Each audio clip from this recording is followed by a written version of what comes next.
Have you wondered about consent? I'm here with Jet Appling from jetnormuse.com, and I'm Kathy Bartoli from TheIntimacyDojo.com.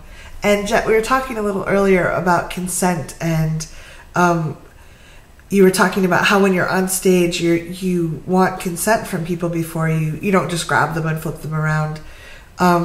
What other things do you have in there that you, because your shows are so amazing, and I never feel intruded upon. I never feel like your sexuality is, I feel like it's there for us to enjoy, but I don't feel like you push it on people. And I think that's such a beautiful dance, to pun a little bit, that you do with that. And I'd love to hear more about how you set that up, because I think all of us want to walk through the world where we're sexual, if we feel sexual, we are who we are, but we don't leave other people feeling like we kind of sprayed all over them, like to use the word you used earlier.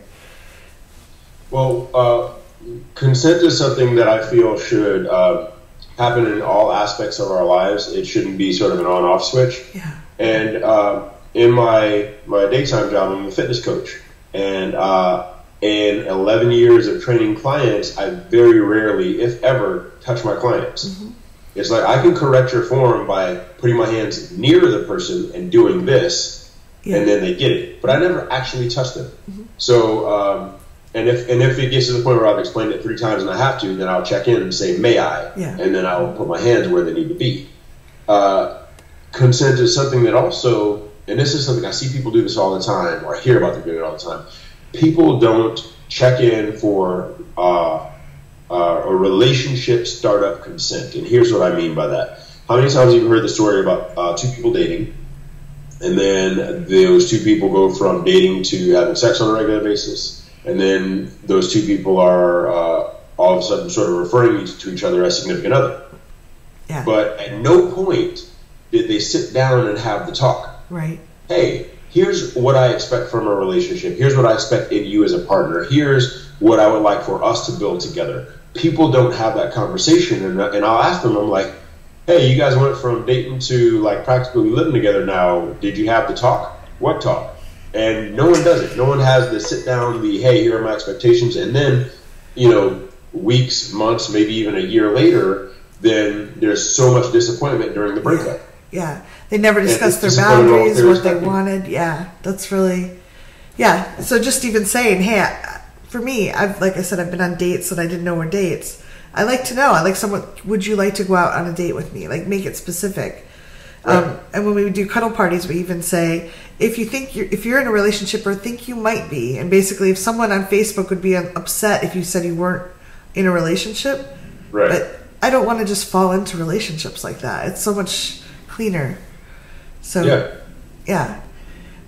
Yeah, and so, there's the fitness aspect, with how I feel about consent, and then there's the relationship aspect about how I feel about consent. So then when I get on stage, I'm grateful that these people paid their money, made the effort, put on the clothes, and showed up to see live entertainment. Yeah. If they didn't, then I wouldn't be able to do what I do. Yeah. And so the last thing I want them to do or to feel is as if I don't respect them as human beings by just bypassing consent and grabbing and yanking and pulling and all of this on people. It's like there's a human being underneath that. Mm-hmm. They're not props. Yeah. So even with your looks, it didn't feel like you were trying to put your energy on other people. It was like you were staying within you were feeling it yourself and inviting other people to participate. Is there a certain mindset you have to do that? Because I've been to shows where I just felt like I wanted to take a shower afterwards. Right, and like I said, I think the mindset there is just any performance should have a story behind it. And if you've done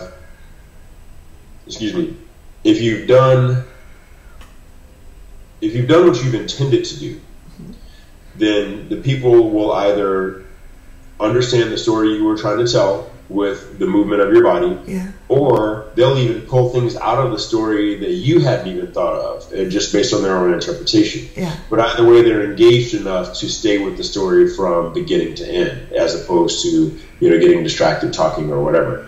And so, whether it be through my looks or through my movements, I'm trying to tell that story, and that's where my mindset is. It's just I know the story I want to tell. I'm going to tell it. I hope, and hopefully they get it. Yeah. I think part of it, from what you shared before, at least how I'm not trying to put things on you, but I'm curious. It seems like you are okay with yourself no matter how they respond. And you're not trying to say, look how sexy I am. If you don't respond that way, either there's something wrong with you or I'm going to be devastated about it.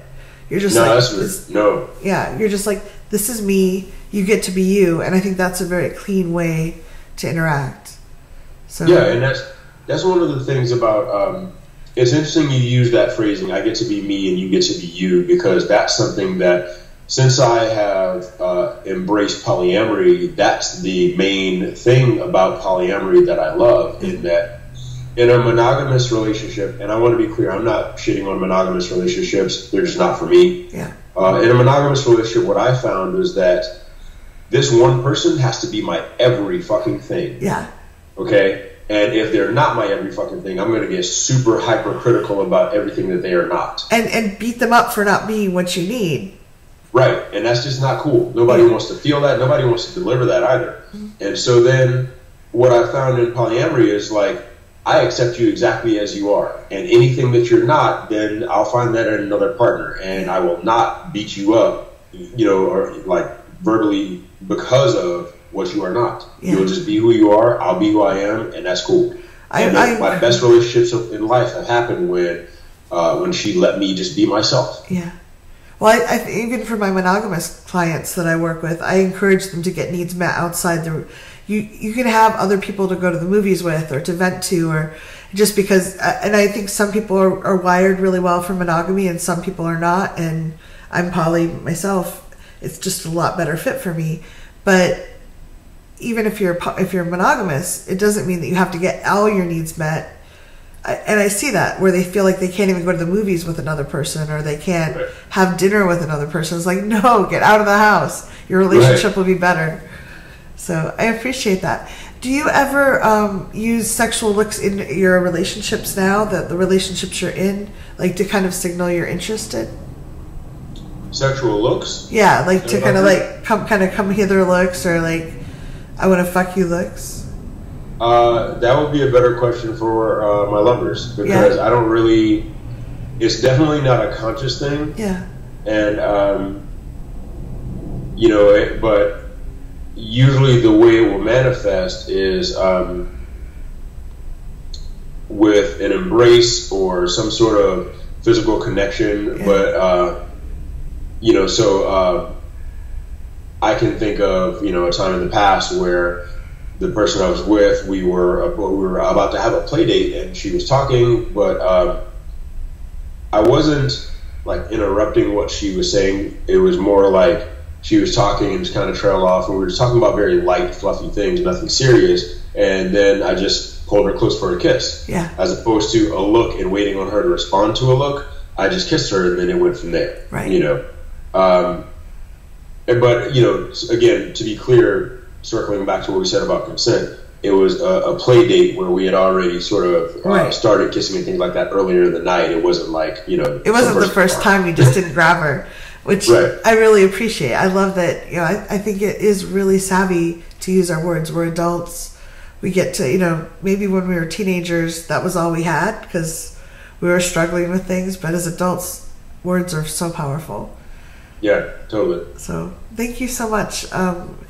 Thank you for sharing that, because I think that when we own ourselves, it's so much easier to be clean versus like, I'm trying to be sexy, and if you don't respond, I'll be devastated and it's your fault or something like that. Right. When we can try to own that. And it's not always easy. We don't always get it right, but the more we practice, the better we'll get at it. Yeah. To that end, one of the things that I find, I refute it every time I hear anyone use the phrase, you make or you made me feel. And I'm just like, let's not do that. Own your feelings. You're entitled to them. They're justified. They are. But I didn't make you feel them. Right. You get to have your feelings, but we all have stories about it, and we create all kinds of feelings within ourselves that have nothing to do with the other person, what they intended or even were trying to do. So, great point. Thank you. If you have comments or questions, leave them below. Congratulations on taking this time for yourself and learning these things. If you'd like to follow more of this, you can subscribe to my channel here. Social media is up here, and there's more videos of this type here. See you soon.